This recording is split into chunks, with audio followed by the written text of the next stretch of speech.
Hi folks, I'm making this video in response to a disappointing trend that I notice among people who are interested in telekinesis.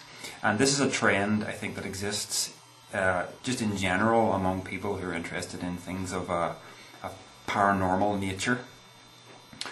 What I notice is this: when I get a new subscriber, normally what I do is I go onto my YouTube page and I click on them and I have a look at what they're about, and quite often I notice that they've also recently subscribed to other YouTube users that I recognize. I recognize them because they're other YouTube users that are doing telekinesis. So I think, this guy is interested in my telekinesis videos. But quite often the trouble is that I recognize these names as fakes. Okay? And then I'm thinking, this guy who subscribed to me, he's interested in telekinesis. He thinks I'm telling the truth, and I am. But he can't tell that these other guys are lying to him. Of course, not everyone is a liar. So the purpose of this video is to give you the skills you need to tell the truth tellers from the liars. Okay? Now, I want to describe two mindsets, neither of which serve you very well, but both of these mindsets seem to be quite prevalent. One is what I would call the hardcore skeptic. I'm being very careful not just to use the word skeptic, because there are many skeptical people who are perfectly reasonable. But the hardcore skeptic is the guy who has decided that the only reality is the materialist, reductionist reality, where we pretty much know everything there is to know, and there's very little mysteries yet left to be discovered.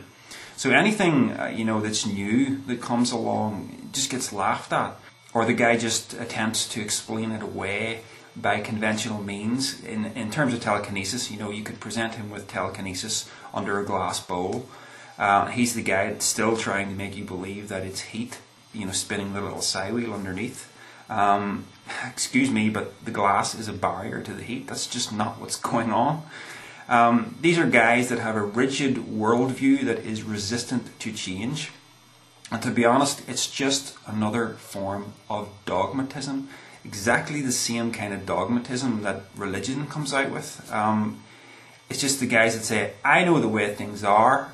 I got nothing else to learn. Nothing about me needs to change. If I hear new information, well, I better reinterpret that information to fit what I already believe, because I'm a know-it-all. That is the uber skeptic, or the hardcore skeptic, right? Now, on the flip side of that, you have what you might call the true believer. This is the person who's not really, out looking for evidence. He's not really interested too much in critical thinking. He just sees something of a fantastical nature, and he goes, wow, that's really interesting, and he just tends to believe things without really giving it enough thought. So the skeptic, is right to be critical of the true believer. And, quite often when a skeptic, makes comments to me, he assumes that I'm a true believer. But I'm not. I'm actually a skeptic. I'm just not a hardcore skeptic. And the best way, the most productive kind of mindset that I think you can have in terms of trying to get to some actual truth about the universe, is just simply to have a belief system that just goes where the information takes it. Something, a belief system that's not always trying to defend what it already believes, that when something comes along that challenges those beliefs, your immediate reaction is to go, hey, what is it that I believe that I need to change? Not, how do I change this information to fit what I already believe? Because so often you just end up trying to fit, a square peg into a round hole, and it just doesn't fit. Okay? So keep that in mind. Just have a belief system that is not resistant to change, but embrace skepticism. Because what is skepticism? Skepticism is your mind's way of preventing you from being deluded, and that is very important. Now, let's go through a couple of videos here. I'm not really interested in, naming and shaming as such. Although I do have a playlist called Telekinesis Fakers Named and Shamed, if you want to check that out. But in this video, I can point out all the people that I think are fakes, but to be honest, as soon as I expose one, there's another one going to crawl out of the woodwork and replace him. So this is not a negative video, okay? This is a positive video. This is a video that's designed to, you know, empower people to discern truth from falsehood. That's what this is all about, okay? So here's the first one. Here, this is a pretty impressive one, and it's a dice levitating inside a bottle. Looks pretty impressive. So, I mean, the first thing you might think is, the first thing that I think, this is how I approach it, the first thing that I think is, if I were to fake this, what would I do?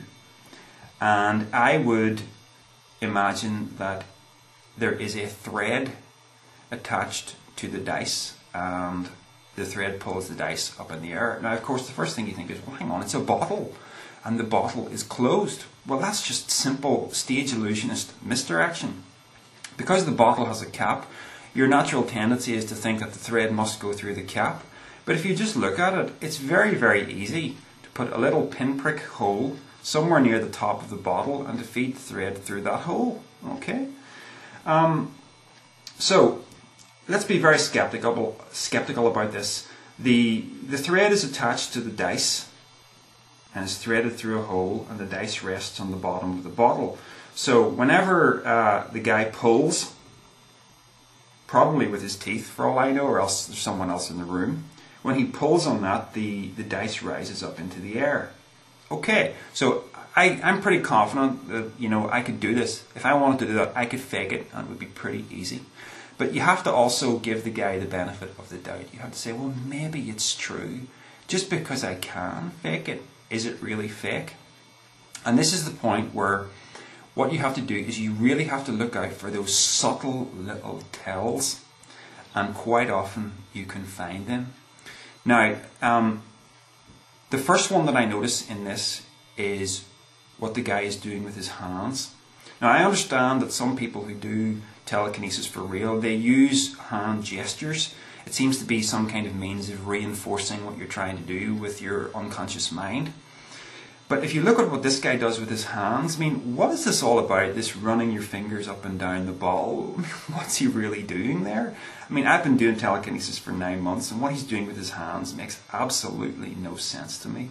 So again, that's 1 point down as far as I'm concerned. But it's probably not enough to hang him on. But the next one that I point out is absolutely, makes it beyond doubt that this is fake, right? Watch very carefully, watch the behavior of the dice just at the point where it lifts from the bottom. You will notice a slight wobble. That is exactly how that dice would behave if it were suspended on a thread. Because when it rests on the bottom, it's not exactly, you know, sitting in perfect equilibrium. And as soon as the thread is yanked, you would anticipate a little wobble. And that's exactly what you see. The next tell is the fact that the dice always rises with the same face facing upwards. It never rotates in the water, just as it would behave if it were suspended on a thread. Here's another example. Notice again the piece of foil. It's resting in the glass, and just as the foil rises, it changes position, and then it always holds the same position horizontally and vertically. It never deviates because it's suspended on a thread. Again, in this one, have a look at what the guy does with his hands. It's all rubbish, stupid, stage magician hand gestures, which are nothing to do with genuine telekinetic ability. Here's a levitating matchstick. Watch carefully the behavior of the stick, and once again, it's just as if there is an attached thread at one corner of the matchstick. It just falls right into that usual old pattern. And sometimes people do things that are just a little bit too silly to be taken seriously.